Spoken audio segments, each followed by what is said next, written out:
वेदा ने संदीप का गला पकड़ा। संदीप की ओछी बातें सुनकर वेदा को बहुत गुस्सा आ रहा था, पर तभी संदीप की आंखें हल्की काली हुई। वेदा को एक धुआं सा दिखाई दिया जो उसके जिस्म से निकल रहा था। वो धुआं धीरे धीरे निकलते हुए एक आकार ले लेता है जो उसकी परछाई की तरह दिख रहा था, पूरे काले रंग का। पर धुआं वो बाहर आया। उसने वेदा को गले से पकड़ा और उठाकर जमीन पर पटक दिया। वेदा ने उस आकृति की ओर देखा। कद संदीप जितना, शरीर का ढांचा कुछ अलग सा था, क्रूपी, ऐसा जैसे कि संदीप के अंदर पल रहा गुस्सा, हीन भावना, जेलसी, नफरत सब एक रूप लेकर बाहर आ चुका हो। वेदा को यह समझने में देर न लगी कि संदीप उस पत्थर को नहीं बल्कि वो पत्थर संदीप को काबू कर रहा है। संदीप, ये सब ठीक नहीं हो रहा है। वो पत्थर तुम पर हावी हो रहा है। तुम्हें हर तरह के सुख देकर तुम्हारे अंदर की भावनाओं को वो खा रहा है। वो ताकतवर हो रहा है। वो चाहता है कि तुम्हारी इच्छा शक्ति और बढ़े और तुम उसके पास जाते रहो। तुम उससे कितना भी मांगोगे कम ही रहेगा, और जितना तुम उससे मांगोगे वो और ज्यादा ताकतवर होता रहेगा, तुम पर हावी होगा। मत करो ये, एक अंत करो सब चीजों का। ये खतरनाक है।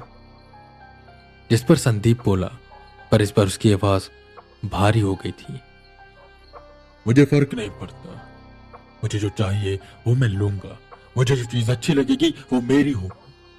मुझे पता नहीं था कि साक्षी की इतनी सुंदर बेटी हो जाएगी। नजर उस पर मेरी शुरू से थी, पर वो छोटी थी तब। जवान होने का इंतजार कर रहा था। साली जवान होने के बाद यहां से चली गई। ना जाने मैंने कितनी बार उस पत्थर से मांगा कि एक बार जैसे उसकी मां मेरे पास आती वो भी आ जाए, पर आज वो आ चुकी है। प्यार से नहीं मानेगी तो ताकत तो मेरे पास है ही है। उसे मैं अपने पास लाऊंगा। वैसे भी इस घर में किसी को उसकी चिंता नहीं है। उसको इस्तेमाल करके फेंक दूंगा ना तो भी उसे कोई देखने नहीं आएगा। जैसे उसकी मां मुझे सुख देती है, अब से वो भी मुझे सुख देगी और मेरी रखैल बनकर रहेगी। ये सुनते ही वेदा की नसें फूलने लगी। आग उनकी आंखों में उतर गया। उन्होंने सातों चक्रों को एक साथ जागृत किया और वेदा के अंदर पता नहीं कैसी भावना आई कि वो सातों चक्र एक साथ काम करने लगे। वेदा हवा की रफ्तार से संदीप के पास गए। संदीप को उन्होंने हवा में उठा दिया और बोले, स्मृति के बारे में एक भी शब्द बुरा बोला तो बीच से फाड़ दूंगा।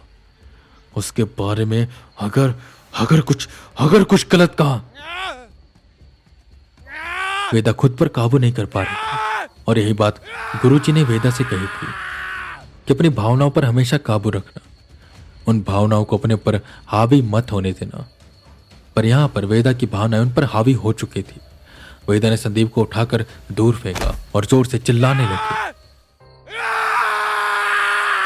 वहीं सामने से संदीप के शरीर से वो धुआं और भी ज्यादा बाहर आने लगा और उस धुएं ने संदीप के शरीर पर कब्जा कर लिया। वो वेदा की ओर बढ़ा। उसने जोर से वेदा के मुंह पर वार किया। वेदा घुटने के बल हो गए, पर उन्होंने वहीं से संदीप के पेट पर वार किया। उन दोनों में काफी लड़ाई हो रही थी और ये सब आवाजें उस घर में गूंज रही थी। सब डर गए और छत पर आए तो उन्होंने देखा संदीप और वेदा अजीब तरह से लड़ रहे हैं। जहां संदीप के अंदर से कुछ अलग सा धुआं बाहर आ रहा है और वो देखने में भी काफी अजीब सा लगने लग गया था।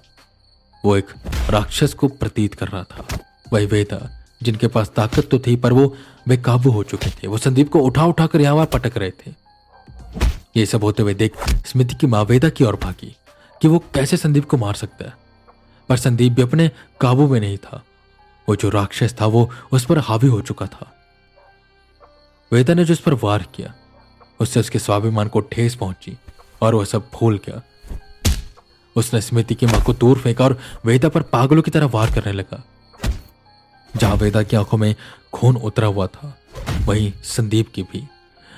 वो दोनों ही वो नहीं रहे थे जो वो थे। प्रिया भी उन्हें शांत कराने की कोशिश करती है पर वो किसी की नहीं सुनती। वो दोनों आपस में इस कदर लड़ रहे थे जैसे वो एक दूसरे की जान के दुश्मन हो। वेदा कभी संदीप पर हावी होते तो कभी संदीप वेदा पर।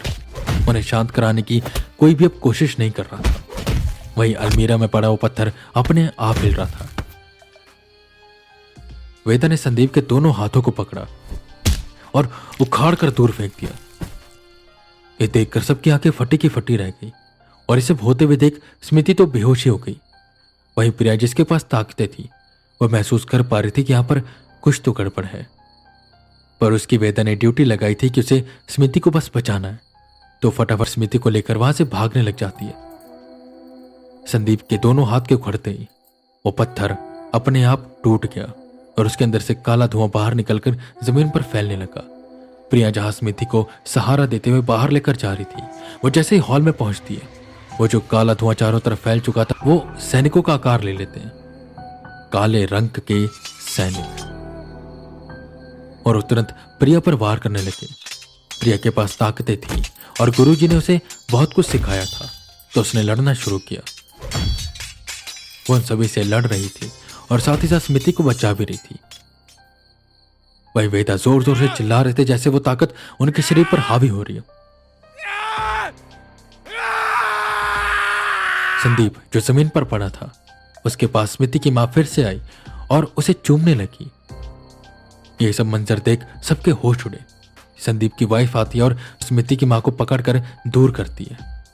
वो अपने पति को गले लगाकर रोने लगी कि तभी संदीप का शरीर एकदम से हिलने लगा और वो खड़ा हो गया।